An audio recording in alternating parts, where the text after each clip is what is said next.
ఈరోజు నేను మా ఇంటికి వచ్చాను, ఎందుకంటే మా డాడీకి ఇంకా మా తాత వాళ్ళకి బియ్యం ఇస్తున్నారు. మేమైతే పెద్దలకు బియ్యం ఇవ్వడం అని అంటాము.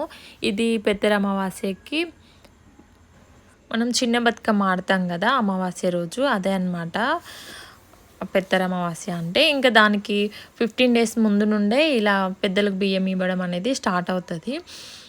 ఇంకా ఈ 15 డేస్ మాత్రం ఖచ్చితంగా పెద్దలు అంటే మనము ఏం పెడతామనేసి ఎదురు చూస్తూ ఉంటారంట. నా పిల్లలు నా కోసం ఏం పెడతారు అనేసి చాలా బాధతో ఎదురు చూస్తూ ఉంటారంట. అందుకనేసి మనము ఎలాంటి గొడవలు పెట్టుకోకుండా, మళ్ళీ బాధతో ఉండకుండా హ్యాపీగా వాళ్ళకి కావాల్సినవన్నీ ఇష్టంగా వండి పెట్టాలి. సిద్ధు ఖుషిని, ప్రిన్స్ని, ఆరుష్ని స్కూల్ నుండి తీసుకొచ్చేసాడు. మా పిన్ని బాబాయ్ వాళ్ళందరికీ మా డాడీ అంటే చాలా ఇష్టము. అందుకే బియ్యం ఇస్తున్నారని తెలియగానే అందరు వచ్చేసారు పిల్లల్ని తీసుకొని. వీడియో నచ్చితే నా ఛానల్ని సబ్స్క్రైబ్ చేసి